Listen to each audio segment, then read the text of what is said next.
Hola Víctor Hugo, me da mucho gusto tenerte aquí en el marco de las batallas culturales hoy, auspiciado por supuesto y ejecutado por un equipo muy competente que está hoy día detrás de las cámaras y de la Universidad Tecnológica Metropolitana. Hemos decidido en conjunto con el equipo conversar contigo. Y conversar contigo porque eres un personaje muy importante que transcurre por los bordes desde hace muchos años y tiene una gran llegada, especialmente con los jóvenes que comprenden tu largo empeño por la vida cultural, política y económica del país.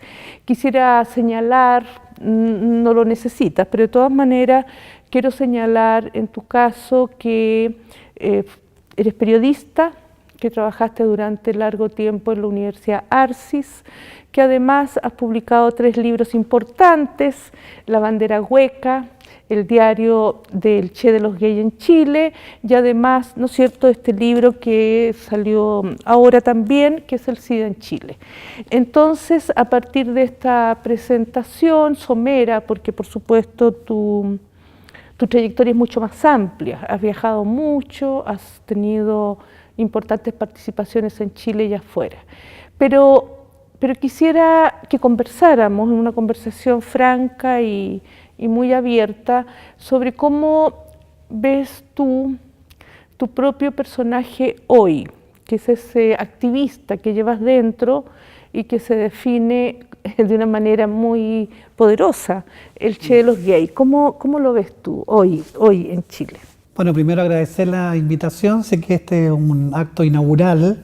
Son bonitas las inauguraciones cuando se comparten con personas tan queridas y que son trascendentes en la cultura y en la política de Chile y Latinoamérica. Bueno, esa pregunta me la hago todos los días. ¿Qué es el personaje y si es un personaje? ¿Y cuánto de personaje y de persona hay en esta puesta en escena cultural, social, política, simbólica, sexual de el Che de los Gays en Chile? ¿Y cómo lo ves tú? ¿Lo ves como persona, como personaje? ¿Cómo lo vives? Porque imagino que yo lo veo como una persona, yo lo veo como yo, digamos. De hecho, lo he explicado muchas veces cómo nació el 4 de septiembre del año 1997, o sea, voy a cumplir ya casi 19 años, ya mayoría de edad.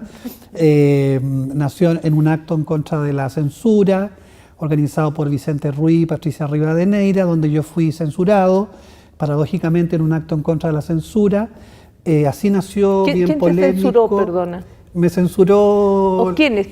¿Una institución? Los padres y las madres de la performance en Chile y de la contracultura de los 80, Vicente Ruiz y Patricia Rivadeneira, lo que es bastante decidor de lo que era un momento y de lo que son las batallas culturales del pasado, del presente y del futuro. Y una censura que me hizo bastante bien, porque me permitió primero crear este personaje, inaugurarlo, tirándole agua a la Patricia Rivadeneira en este acto contracultural que ellos organizaron el 4 de septiembre del año 1997.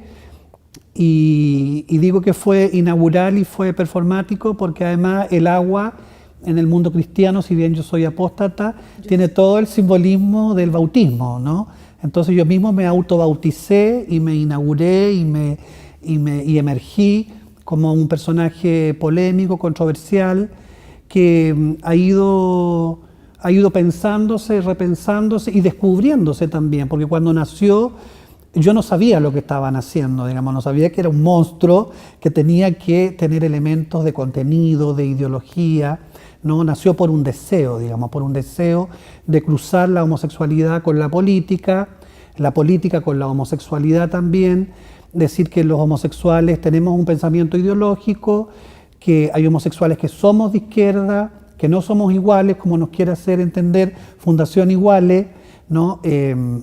Que tenemos una posición de clase, una posición feminista también, de género, es decir, homosexuales con apellido, ¿no? Con apellido y con contraapellido.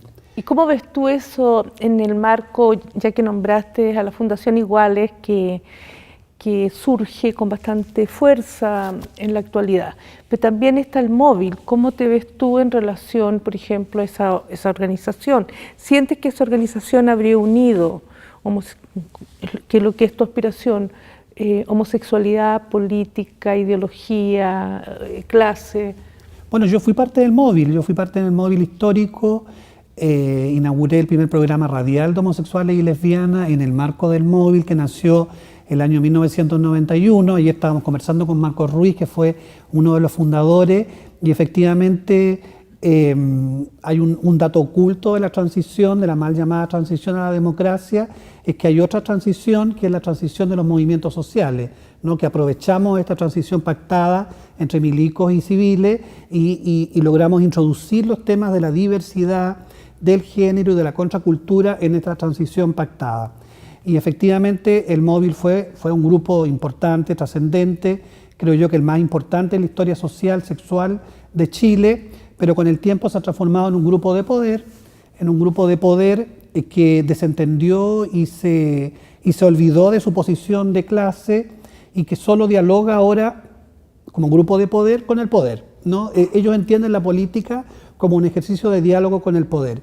Y la Fundación Iguale vino a hacer lo mismo, pero además con una posición de clase. Es decir, nosotros dialogamos con el poder, pero nuestro poder además tiene dinero y tiene apellidos, o sea, apellidos Simonetti, Larraín, que son distintos a los apellidos del móvil, ¿no? Que son Jiménez, Pérez, ¿no? Apellidos chilenos, muy criollos, muy locales. ¿Y cómo defines tu diferencia, la tuya, en relación a tu personaje persona, seguir con este emblema que es el Che, pues, el Che Guevara, ¿no? Que de alguna manera lo inscribes en tu cuerpo hoy día, y cuál es el diálogo, con qué poder dialogas o no dialogas o quieres dialogar? Bueno, primero yo dialogo con mi propia historia de vida, digamos, con mi propio cuerpo, con mi cuerpo homosexual, con mi cuerpo con VIH, con mi cuerpo en la población donde vivo, en el Cortijo, en Conchalí.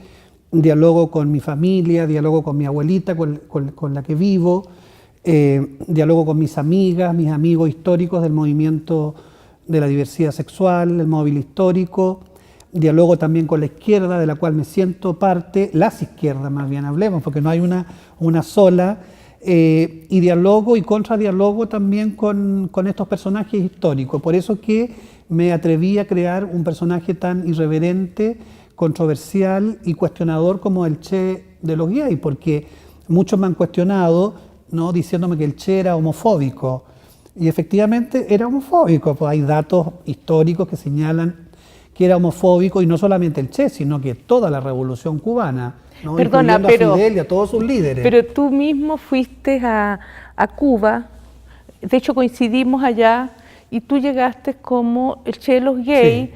Y tu libro fue presentado por la hija de Raúl Castro, sí, es decir, Mariana Castro. Entonces, ¿cómo ves tú eso, que mismo Cuba, tu personaje, años después sea integrado al establishment? Mira, no, pero no fue integrado, más bien fue un poco resistido. Al principio, cuando yo llegué la primera vez a Cuba, fui a presentar el documental El Che de los gays, ¿no? Que al principio, claro, porque los que lo organizaban el festival eran todas maricas, y de algún modo las maricas actuamos también como mafia, ¿no? Como una mafia rosa internacional, incluyeron el documental pensando que era una cosa humorística, ¿no? Una cosa soft, rosa, ¿no? Sin peligro, ¿no? Sin conflictividad. Sin embargo, en el día de la presentación del documental, a mí se me ocurrió dedicarle el documental a Gladys Marín, nuestra gran compañera, secretaria general del Partido Comunista, la mujer de izquierda más importante en la historia de Chile, y a Reinaldo Arenas, que es el intelectual de izquierda, anticastrista, también más importante en la historia cubana, por lo menos del último tiempo. Entonces, unir Gladys Marín con Reinaldo Arenas es un ejercicio bien sofisticado y bien atrevido, que me costó mucho aplauso, pero también algunas pifias. De hecho, cuando después llegué al lugar donde se realizaba el Festival de Cine, nunca nadie más me habló.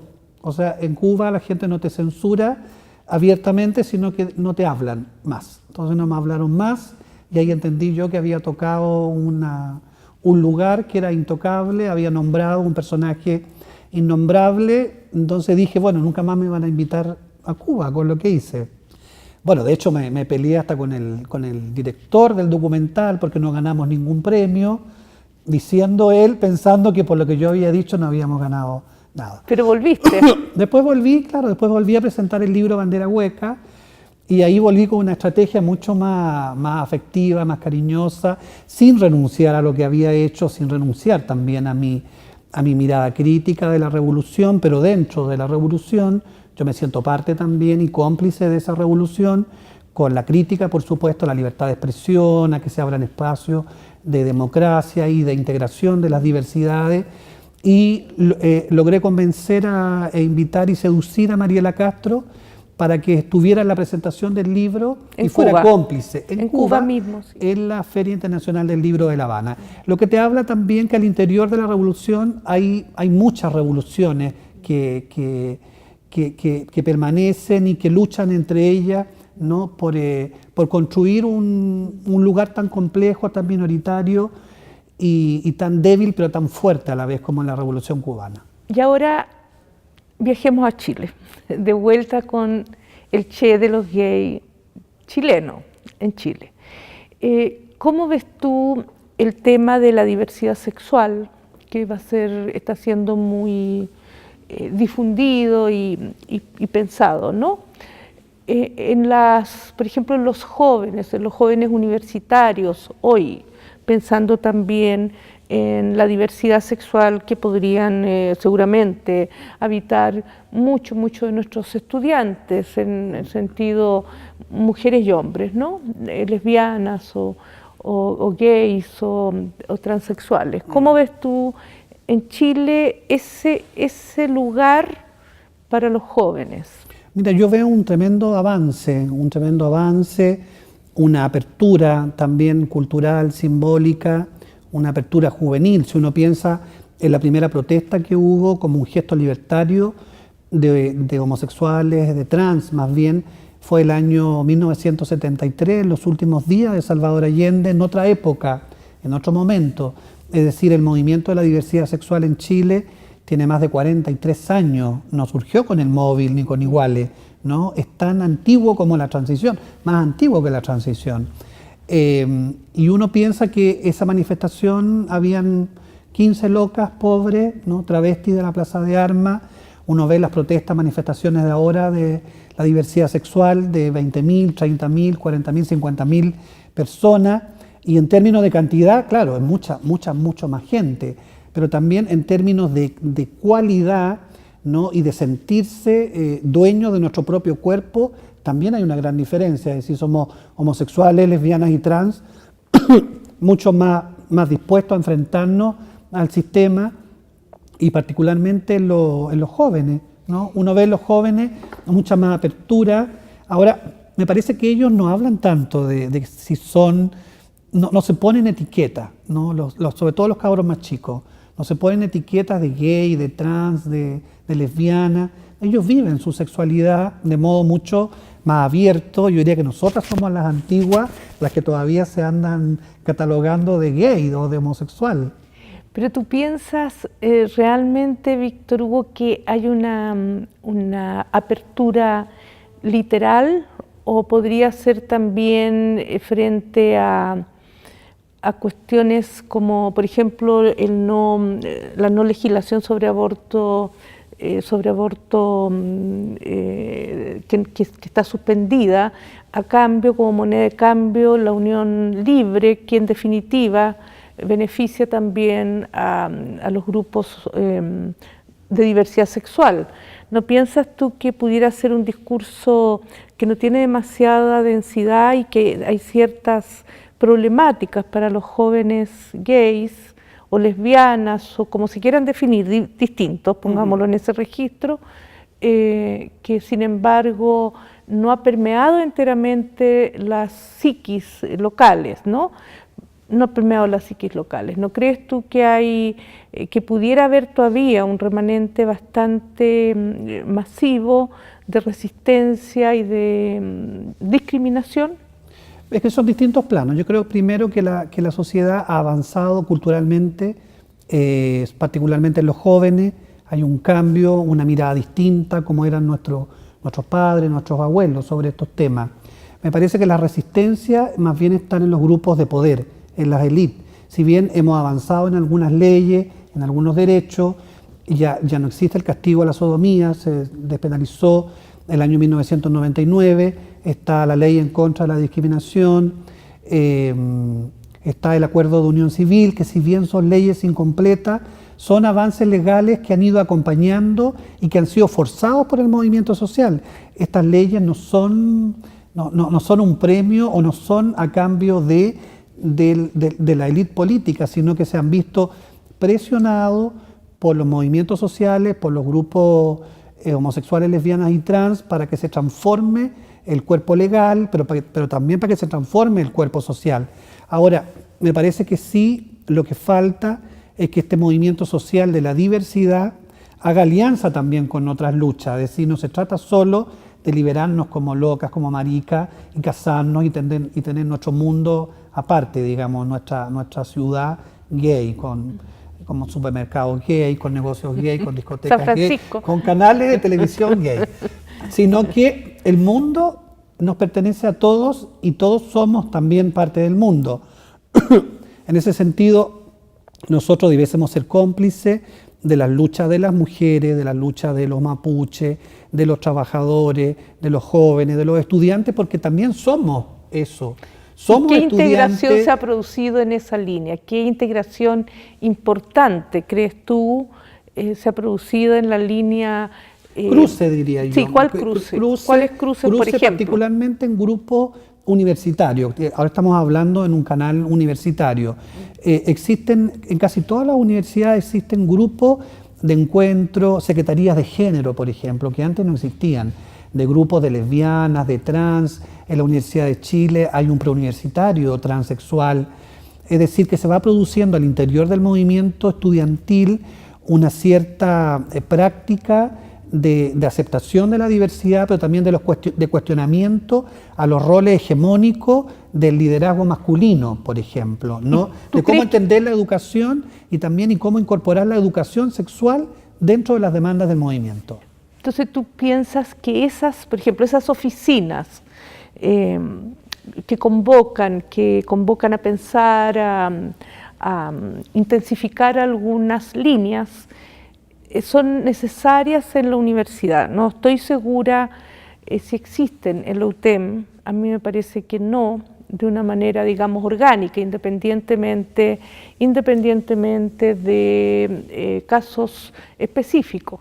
¿Tú crees que sería interesante que los estudiantes, junto con todas sus peticiones reivindicativas acerca de una universidad pública gratuita, creciente, porque está muy limitada en su matrícula, ¿tú crees que sería interesante también poner, de la misma manera que los grupos de disidencia se tendrían que plegar a estos grupos que piden modificaciones, también estos grupos deberían pedir que al interior de su universidad haya estas oficinas que convoquen, que interroguen, sí, que cuestionen? Bueno, digamos, más que pedir, yo creo que tienen que crearla, porque esto no es una solicitud al rector o a la autoridad, sino que todas estas iniciativas populares, sociales, comunitarias, de centros de alumnos y de movimientos sociales al interior de las comunidades estudiantiles han surgido por necesidad, por deseos, por demandas urgentes de las mismas comunidades. Y han sido los homosexuales de esas comunidades, las lesbianas y las trans también de esas comunidades que antes no tenían acceso a la educación universitaria, las que han ido creando estos lugares. Yo no les llamaría tanto oficina, porque es como espacio como muy reducido, burocrático, tanto. Como muy burocrático, sí. Sino que de colectivo llamaría yo, que sí, tiene más el sentido de lo que ellos quieren hacer. Y de introducir y hacer el cruce de una falencia que ha tenido el movimiento estudiantil, ¿no? De cruzar el tema de las demandas por educación gratuita y por educación de calidad, con el tema de la no discriminación, de educación laica, por ejemplo, ¿no? Y de educación sexual. Han sido precisamente los más jóvenes, los estudiantes secundarios, los que han sido más astutos y han sido mucho más vanguardistas en el tema de la educación sexual, del cuestionamiento a los roles De hecho está, bueno, nuestra querida amiga Loísa González, Sí. que fue dirigente estudiantil, que se declaró abiertamente como lesbiana en un tiempo sí. de mucha importancia, y eso te refleja de que son jóvenes que están dispuestos a enfrentar su propia historia y también entienden que la transformación social va aliada de la transformación y de la revolución sexual. También es parte del movimiento estudiantil. Yo creo que debiese ser parte. O sea, educación gratuita, pero también educación sexual gratuita. Bueno, yo creo que en realidad la UTEM, esas diferencias han sido de alguna manera posibles acá, ¿no? Transexuales, en fin, eso ha circulado en la universidad yo diría, con respeto por parte tanto de los profesores como de las autoridades. Y efectivamente eso existe de hace por lo menos 20 años, ¿no? Que yo recuerde que he trabajado con grupos diversos y sin ninguna...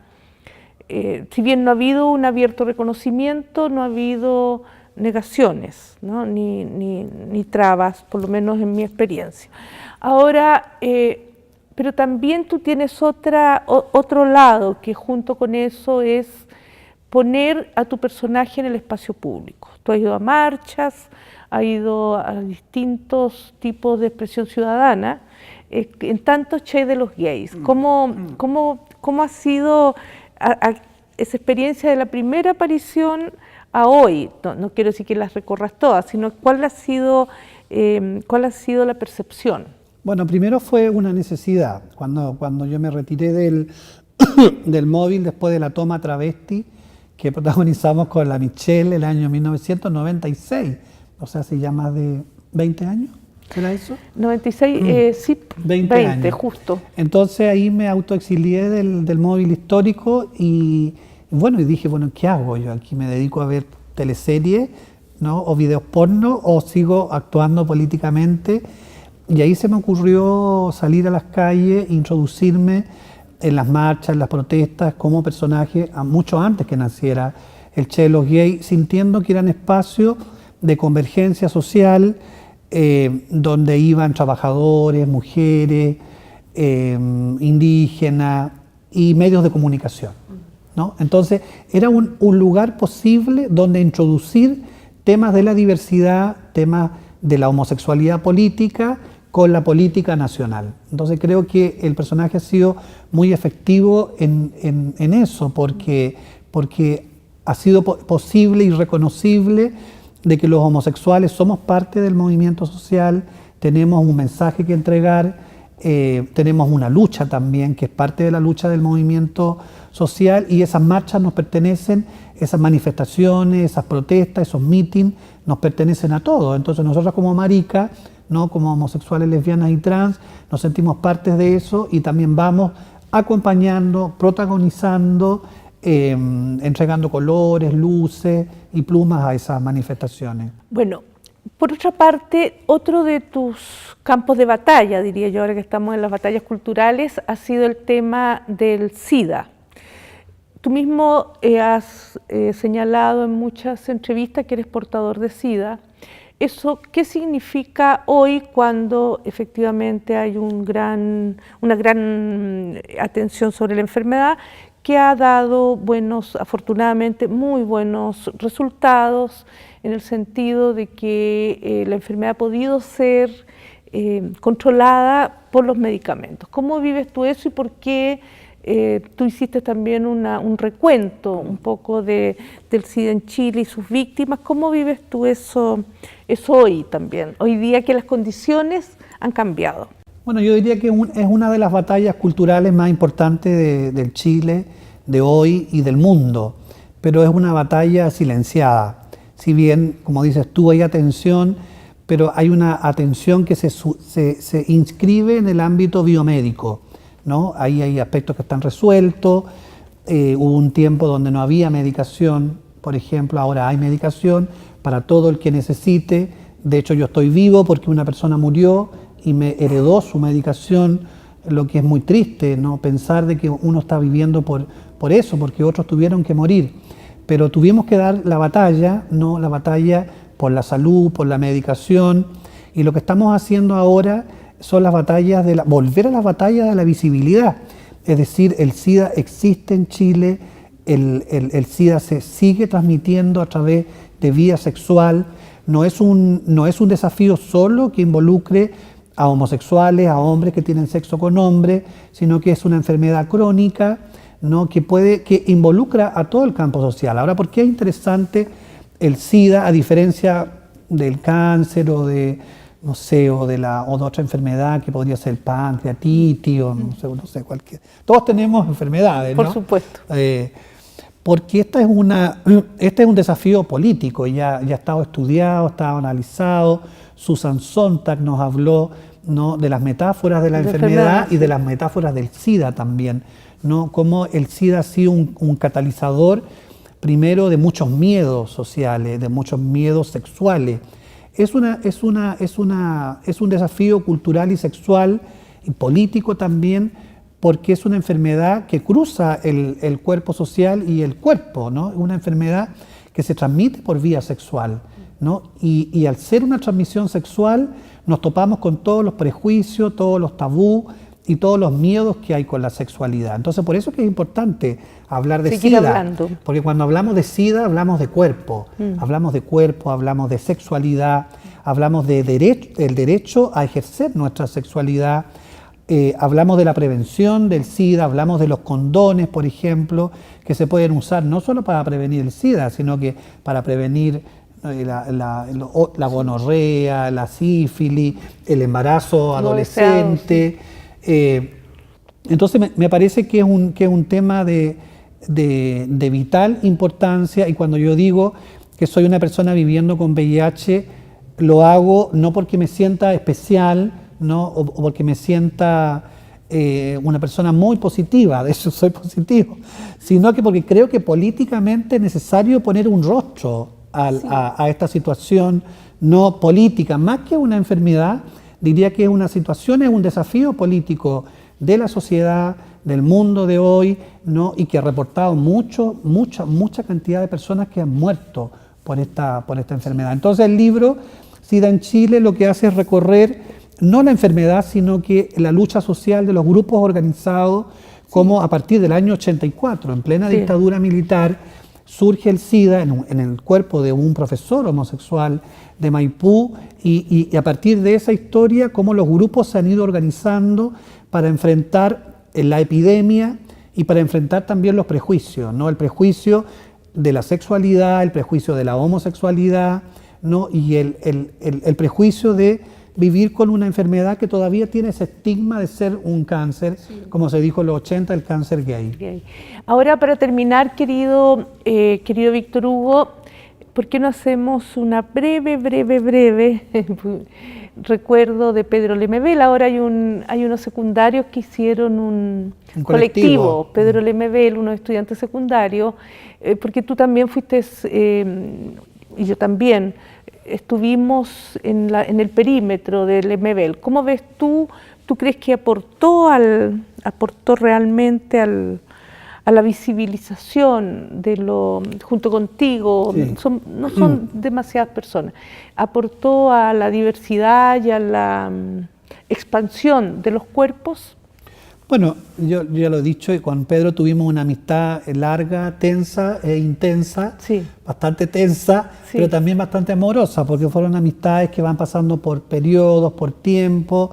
Era una persona compleja también, como todas las personas inteligentes, pero que evidentemente logró dejar una huella, sembrar una semilla libertaria, más allá de la importancia literaria que tiene y que ha sido rescatada y que ha sido difundida por los aparatos culturales, pero lo que está al debe, diría yo, es el Pedro Lemebel más activista, más luchador homosexual, comprometido políticamente con las luchas del género, de la clase. Acompañante de Gladys Marín. O sea, fue De hecho, él fue parte también del movimiento de liberación homosexual móvil histórico, pero criticando al movimiento. Entonces también fue parte como contraparte, ¿no? Mirando, haciendo preguntas difíciles, preguntas sobre el cuerpo homosexual.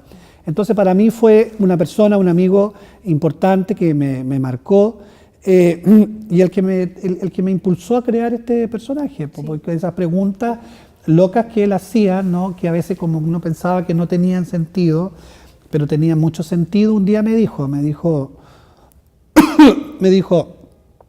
Víctor Hugo me dijo, tú deberías crearte un personaje, así como de loca, ¿no? Que se le ocurrió a él. Pero nunca pensó después que efectivamente yo iba a crear un personaje con nombre, con apellido, con trayectoria, con ideología, con contenido. Y eso nos distanció un poco, porque ya no éramos, digamos, no éramos dos amigas silenciosas o anónimas, sino que más bien pugnaban y luchaban los dos personajes, el escritor con la loca activista. Sin embargo, logramos dialogar mucho y reencontrarnos en su último tiempo. Yo creo que hay mucho todavía que decir, que escribir, que recordar y que rememorizar de la figura, de la persona y del legado político y cultural de Pedro Lemebel. Bueno, me da mucho gusto que hayamos tenido esta conversación, porque tú también formas parte ya de la historia, en muchos sentidos, ¿no? Entonces, efectivamente, está Pedro, que desafortunadamente murió de manera prematura, estás tú, que sigues completamente vigente, vital y activo. Entonces creo que también puede ser un ejemplo para nuestros estudiantes, para ver la politización del cuerpo y para también darle una cobertura, digamos, a cualquier estudiante disidente, precisamente en el área psíquica y corporal, para que sigan adelante con sus proyectos, sus temas y rompan, digamos, ojalá lo más pronto posible, todo tabú que queda al respecto. Nosotros estamos para abrir, no para cerrar. Muchas gracias, querido Bueno, muchas Víctor. Gracias a ti, a los compañeros y compañeras del equipo que están grabando esta entrevista, y a los que nos están escuchando, los estudiantes y las estudiantes que piensen que lo que están estudiando no es solo para ganarse un sueldo, que es digno el sueldo, sí, ¿no? Que uno se gana, sino que lo que uno estudia finalmente es para transformar su vida y transformar la sociedad, digamos, para transformar el mundo. Para eso nos hacemos profesionales, no para tener un cartón, como nos decían nuestros padres, para ser alguien en la vida, sino que para transformarnos y transformar a los demás también. Muchas gracias, Muchas querido. gracias a ti.